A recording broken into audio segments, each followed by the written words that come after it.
시청자 여러분 안녕하십니까? VOA 뉴스입니다.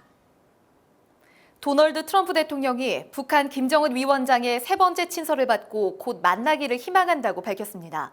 백악관은 비핵화의 중요성을 다시 강조했는데 앞서 하와이에서는 미군 유해 봉환식이 엄숙히 거행됐습니다. 박승혁 기자가 보도합니다. 트럼프 대통령이 트위터를 통해 미군 전사자 유해 송환과 친서에 감사하며 북한 김정은 위원장을 곧 만나기를 희망한다고 밝힌 뒤 백악관이 이 내용을 공식 확인했습니다. 백악관은 친서에 미북 간 공동성명에서 이뤄진 약속을 발전시키기 위한 내용이 담겼으며 트럼프 대통령도 답장을 보냈다고 밝혔습니다.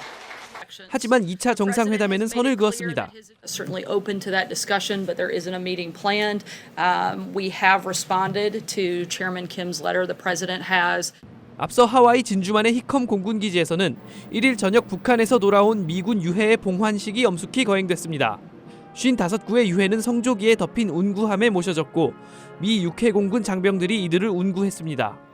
한국전 참전 용사의 아들인 마이크 펜스 부통령은 미국 정부를 대표해 유해를 맞이했습니다. Some have called the Korean War the forgotten war. But today we prove these heroes were never forgotten. Today our boys are coming home. 이런 가운데 백악관은 북한 비핵화에 대한 입장을 다시 확인했습니다. 한반도 전체가 완전 비핵화될 때까지 만족하지 않을 것이며 계속 추진할 것이라고 백악관은 밝혔습니다. VOA 뉴스 박승혁입니다. 북한이 미군 유해를 55구만 돌려보낸 데 대해 미 국방부는 북한이 자세한 설명을 하지 않아 이유를 알 수 없다고 밝혔습니다. 국방부는 2일 브리핑을 통해 이번 유해 중 다수는 함경도 장진호 근처 신흥리에서 발굴된 것이라며 이같이 밝히고 북한이 현재 얼마나 많은 유해를 더 보유하고 있는지도 불분명하다고 말했습니다. 앞서 트럼프 대통령은 지난 6월 북한으로부터 미군 유해 200구를 돌려받았다고 말한 바 있습니다. 러시아가 유엔 안보리 대북 제재를 어기고 북한 노동자들에게 대규모로 신규 노동 허가를 내주고 있던 것으로 알려졌습니다. 북한 김정은 위원장은 외화벌이를 위해 제재를 무시하고 계속 노동자를 파견하고 있다는 보고서도 나왔습니다. 조상진 기자가 보도합니다. 러시아가 유엔 안보리 대북 제재 결의 이후에도 북한 노동자 만여 명에게 새로 노동 허가서를 발급한 것으로 드러났다고 월스트리트 저널이 보도했습니다. 이 신문은 러시아 내무부와 노동부 자료를 입수했다면서 올해에만 700건 넘는 북한 근로자 고용 요청을 허가했다고도 보도했습니다. 지난 7월 북한 주재 러시아 대사가 유엔 안보리 대북 제재 이행으로 러시아 내 북한 노동자가 크게 줄었으며 내년까지 모두 돌아간다고 했던 말과 배치됩니다. 러시아의 이 같은 제재 위반은 북한에 대한 영향력을 높이기 위한 정치적 행위라는 분석이 나왔습니다.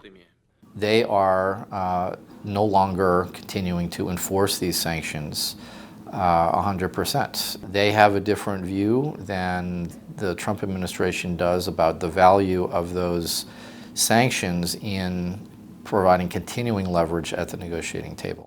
이런 가운데 미국 워싱턴의 민간 연구기관인 C4ADS도 보고서를 통해 북한의 강제 노동자 파견을 지적했습니다.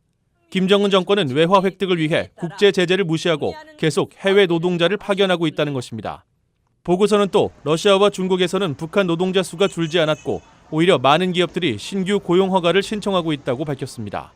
전문가들은 북한이 비핵화에 미온적 태도를 보이는 것은 느슨해진 대북 제재 때문일 가능성이 있다면서 유엔 안보리 결의를 위반한 국가와 단체를 더 강하게 제재하는 방안이 논의돼야 한다고 지적했습니다.